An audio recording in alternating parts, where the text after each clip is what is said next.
Hello and welcome to another Top Grades Made Easy video. We're going to show you how we arrive at our predictions for the Jekyll and Hyde question for AQA. With me, as you can see, is Barbara from First Rate Tutors. And Barbara, take us through from 2017. Okay, so when it comes to Jekyll and Hyde, of course, we want to first look at patterns. In the 2017 exam, students were presented with an extract from Chapter 6, which is the incident at the window, where you've got Jekyll, he's withdrawn from society, and then Utterson and Enfield spot him, and Utterson within this particular extract is inviting him to leave, to just, go and get a bit of fresh air, right? So that's the incident at the window, and this is before they see Jekyll starting to transform.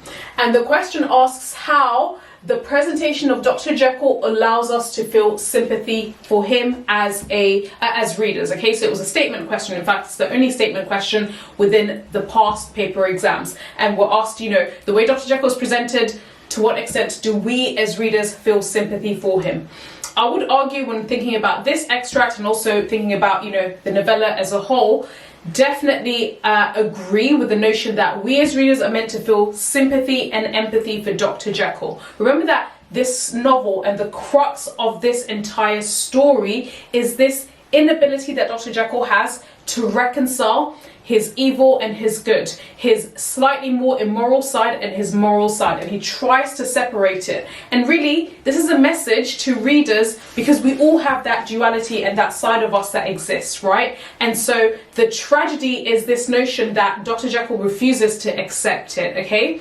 And I think for this question, when you're talking about how we feel sympathy for Dr. Jekyll, of course, you're starting off with the incident at the window, where we can see that he's very withdrawn from society, and then you say that actually he seems like quite a sympathetic figure, and also there seems to be this element of mystery. But equally, you want to talk about Henry Jekyll's statement of the case, chapter 10. This is when he confesses that he was unable to reconcile this dark side to him. But if you wanted to maybe also present a counter argument to what extent we don't feel sympathy for him, you can also talk about chapter 3, when we first meet Dr. Jekyll, and he seems very reluctant to share details about Mr. Hyde. He also seems like this individual who really tries and maintains this veneer and appearance of respectability. So I love this question because any question where you can get completely opposite views is one that students are going to find easy to get top marks in. And so I would be arguing that he doesn't expect his readers to sympathise with Jekyll at all because Jekyll behaves in so many unchristian ways, and he gets the Christian punishment of being killed at the end of the novel. And so, the bad guy, like Hyde, like Jekyll, they get killed off. And that is kind of divine punishment for everything that he's done. So, question number 2 from 2018, we had to look at chapter 4, the murder of Carew. And that is the most important event in the novel, so a super exciting one to get. And you had to ask, how did Stevenson create mystery and tension? This is an absolute gift because there are loads of mysteries with this killing. For example, Hyde has just been wandering around London. What is it about Carew that makes him choose Carew as his victim? We're never ever told. In his confession, Jekyll says, well, I just had all this rage inside me and I just let it out, which is just Jekyll's way of not actually telling the truth. He's deliberately not revealing to us why he's killed Carew. And then we've got this other tantalising detail that Carew had a letter addressed to Gabriel Utterson. So that is an absolutely bizarre coincidence, and it has to have something to do with the murder. I'm not going to tell you all my theories around that, but that's the central mystery of the plot. Why on earth does Jekyll kill Carew? And then why does he kill nobody else? Sorry, not Jekyll, Hyde. Why does Hyde do it? The reason I said Jekyll wasn't just because I'm stupid. It's because Hyde is described as Jekyll's bravo. In other words, Hyde only does what Jekyll wants to do. Which brings us back to, why would Jekyll want to kill Carew? And I'm not going to tell you in this video. Okay, so the following year, we had in 2019 an extract from chapter 8, which is the last night. Okay, this is the point at which Paul realizes something is terribly wrong, and so he goes to find Utterson in order so that they can plot on how they can break into Dr. Jekyll's lab. Okay, now in this extract, the question that students were asked for this particular exam was how Stevenson creates or even presents Mr. Hyde as inhuman and disturbing member of society. So how is Hyde presented and depicted as an inhuman and disturbing member of society? This question is great, and I personally see it as a bit of a gift, okay? Because when I think about some of the Dr. Jekyll and Mr. Hyde past paper questions, they tend to be quite challenging. I think when it comes to Mr. Hyde's character, he definitely, especially when you think about the keywords in this question, inhuman and disturbing member of society, he definitely is presented as inhuman. He's ape-like, he's short, and Hyde is used as a character, as this really interesting Darwinian character that inspires a lot of fear within Stevenson's Victorian readers, okay? And of course also his behaviour, his very kind of psychotic behaviour, also makes him a very deeply disturbing character. And this is the genius of the novel, because we find that inhumanity and that disturbing aspect of Mr. Hyde's character resides in somebody as respected and as amazing as Dr. Jekyll, because what Stevenson is trying to show is that we have this duality within all of us. Yeah, that links brilliantly to this problem that Christian readers had with Darwin's theory of evolution. And what we kind of forget now, but the Victorians didn't forget, is Darwin didn't predict that we would keep evolving into better and better forms of ourselves. What he said is, you'll keep evolving to be something that's better and better at surviving. And the problem we have with Hyde is he's better and better at surviving because he's evil. And actually, we might evolve to become more evil instead of less evil, which would have alarmed Christian readers. Mm-hmm. So I love that because it will fit every question. Tell me where we are, Barbara. We are in 2020. 2020, thank God for that. So we're on chapter 10, Henry Jekyll's Confession, and ideas about good and evil. This is an absolute gift of a question because good and evil is Jekyll and Hyde. It's the duality because Jekyll contains both good and evil and he represents all of us. And so everything about the novel is wrapped up in that one question. It's impossible to do badly in that. Barbara's already said that these questions are really difficult, and they are because they're always about the author's ideas. But the good news is when you write about the author's ideas, you always get into the top of the mark scheme. So this is absolutely brilliant. I think that Stevenson has some really interesting perspectives about good and evil because he was devoutly Christian until he went to university, and then he rejected all forms of Christianity, and so he doesn't see good and evil the way that all his readers do. And this creates great tension in the book and also in Stevenson's mind, what is truly good and what is truly evil. So if you delve into that, the Christian message, but also how would someone who's not Christian view it, you're going to easily get grades 8 and 9. Okay, now in the following year, 2021, there was yet another part of chapter 8. Okay, so chapter 8, the incident of the last night, which was also tested in 2019. This is where Paul was like, oh, something really horribly wrong is going on, I need to find Utterson. Okay, so you get yet another part of that chapter presented, and obviously students had to answer the question relating to how settings are used to create disturbing and threatening atmospheres. I honestly feel that this was the hardest question of the different questions, so I feel, my heart really goes out to students who had to answer that particular Jekyll and Hyde question. However, I think what's really interesting for this question, when you're considering how setting is used, okay, you are being invited to consider, for instance, how pathetic fallacy is used to create this atmosphere of mystery and tension, how setting is used to even reflect the characters themselves. Even think about Dr. Jekyll's own house, right? It reflects that duality. There's two sides of him, right? There's one side of it which is like very beautiful. It's in central London, the really nice part of central London, and then you've got the other darker side of the house, which is in Soho, which at the time was seen as really disreputable. Now, when you're thinking about this question and in terms of how the laboratory, right, which is what Paul and Utterson are plotting into breaking into, the setting is used to highlight and to kind of Stevenson's way of playing on Victorian fears about science, right? Something terrible must be going on within Dr. Jekyll's lab with this individual, Mr. Hyde, okay? So I think this question is interesting in the sense that you're asked to now consider how settings are being used, but of course you still want to link it to how these settings reflect characters, okay? Yeah, I absolutely love that question because it's so difficult. Because if you know just something about the context, it's easy to get the top grades. So Hyde's flat is in Soho and Jekyll's house is in Leicester Square, and you can actually look at that on Google Maps and see what that means. It means that the corrupt part of London, Soho, is literally 200 metres away from the really affluent part, the respectable part that Jekyll lives in. And what Hyde is saying is there's actually really no difference between the respectable man and the sinful man, and actually they're even choosing the same parts of London to live in so that the rich can indulge in their sinful pleasures just in Soho without anybody knowing.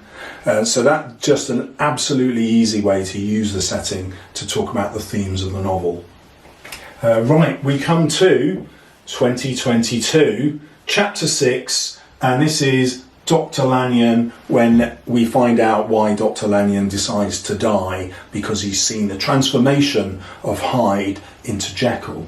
And the question was how Jekyll is mysterious. Now, you can answer that in so many brilliant ways, but the wonderful mystery is, why does Lanyon decide to kill himself or to choose to die once he's seen the transformation of Hyde into Jekyll? And does Jekyll plan that? In other words, is Jekyll's motive to kill Dr. Lanyon? Oh. Yeah, which I really like as an interpretation. You don't have to agree with that. You can totally deny it. But the mystery of Jekyll is just a wonderful one to write about. Okay, and now last year's exam, the 2023 paper, presented students with actually a really nice extract taken from chapter 1, the story of the door, when Enfield is walking on a dark morning at 3 o'clock at the end of the world, right? And the question is asking how Mr. Hyde is presented as a threatening and dangerous character, which in all honesty is kind of a slightly different way of asking the 2019 question, right? How Stevenson presents Hyde as inhumane and disturbing as a member of society. Now, with this question, you're just basically making the same points as the previous Mr. Hyde question. And indeed, any Hyde question, you are thinking about how he's presented as this very disturbing figure. He is used as, so Stevenson again uses him to play up to Victorian fears. His presentation of ape-like, he plays up to this theory of evolution, right? The idea that we all evolved from apes, therefore we have an animalistic side to us. Mr. Hyde's actions seem to be very interesting and predatory, right? And especially when you're thinking about his murder of Sir Danvers Carew. Obviously I have a slightly different theory when it comes to why he might have killed him. Remember, he's being presented as this Darwinian figure, and what happens in the world of Charles Darwin when he's looking at the survival of the fittest, you always have the predator and the prey, and the predator always picks on the weakest prey rather than picking on somebody their own size, right? So when you're considering Mr. Hyde's character, and when you're talking about him and how he's presented as very threatening and dangerous, there's also this very disturbing animalistic element towards him that he's presented. And of course also he's depicted as also this very sacrilegious figure. So when it comes to a Hyde discussion, of course, always tie it back to the idea and the irony that this is the same person as Dr. Jekyll, who's supposedly very moral, very Christian and so on, right? And Stevenson is doing that to draw on the contradictions of human nature. So I think a Hyde or Jekyll question is great because you can basically make the same ideas and the same discussions, but from different angles depending on the question. Brilliant, which brings us to our predictions. So I'm going to predict a theme question because we've had a few character questions on the trot, and then we've had a discussion about which theme it would be, and I've chosen evil not because it's definitely one that's going to come up. It has come up before, the idea of good and evil was here, but also because the idea of evil allows you to discuss Jekyll and Hyde. So if either of those characters come up and you prepared evil, it will fit perfectly. And then it also allows you to write about Stevenson's actual views about society and what really is evil and what isn't, to contrasted to the Christian perspective that his readers would have had about what is evil and what is good. So it's super versatile. It's the central theme that underpins everything else. That's why I'm picking it. What about you? I personally feel like a theme question will come up because, as Mr Salles has mentioned, we've got Jekyll and Hyde that came up for the last 2 years. And the theme that I think will come up, and it's one of my favourite themes, in fact, to be honest, I was saying that Dr. Jekyll and Mr Hyde is one of my favourite texts to teach. My favourite theme is the theme of duality. I think that there's a strong possibility of that coming up. Number one, it's never come up as a theme question. But also, I think with this question, it's, again, one of the key messages and, one of the key themes that's explored in lots of detail, right? Through Dr. Jekyll's character and Mr. Hyde, but also through some of the other characters. What was Enfield doing in the end of the world at 3 o'clock in the morning? He was indulging in his darker desires, right? So he also has a dual nature within him, right? Which he hides very nicely in order to protect his reputation and maintain that aura of secrecy. Lots of the Victorian gentlemen within this novella have this dual nature. Just the most obvious one and the most obvious victim is, of course, Dr. Jekyll. So, of course, if a duality question were to come up, it can really be any number of extracts, right? So, of course, Dr. Jekyll's own confession. You also have chapter 1. I don't think that's going to come up because that also came up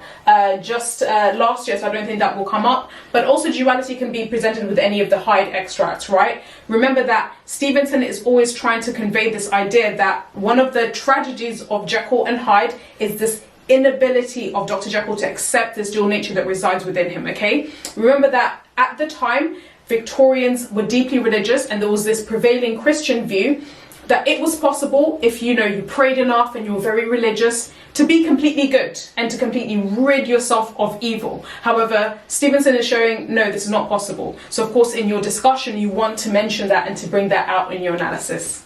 Brilliant. Is duality the same as a good and evil question, do you reckon? I think it could potentially be the same as good and evil because we have good and evil residing within us. That's what results in our dual nature. But also duality, without being too complex, is equally a psychological question, okay? So I usually tend to talk about this with maybe kind of my very advanced students. Another sub-idea that's explored, right? Remember that this is written during the Victorian era, a time of science and exploration. There was a school of psychology that was evolving. And there was a guy called Sigmund Freud who believed that the human mind was like the tip of an iceberg. And we have this good side that we present to the world, which is just a tiny little tip within the iceberg. But then we have this animalistic side of us that resides also within us, right? So when I'm thinking about the idea of duality, when you're discussing the idea of duality, you can mention duality is just purely the good and evil that resides within us, but also a slightly deeper analysis, and this is what we call a more psychoanalytical or psychological interpretation, is Stevenson is illustrating that within all of us, we have this, this tiny part of us that we want to present to the world. We are moral, we're good people, but there's this very animalistic nature that resides within all of us, okay? So that's also the other element of duality that we'll think about. So you talk about the ego and the id. There we go, yes. So and you've got Have you made that video yet, Barbara? I have not. She's going to make that video. I will make a new video on that, okay? For those of you that are doing Jekyll and Hyde, okay? Fantastic. If you would love another prediction video even, and why wouldn't you? You're going to jump over to Barbara's channel where they're going to find which one? It is the Inspector Calls prediction videos, okay? So make sure you head over for Inspector Calls /Macbeth. Awesome. All right, thank you guys for listening.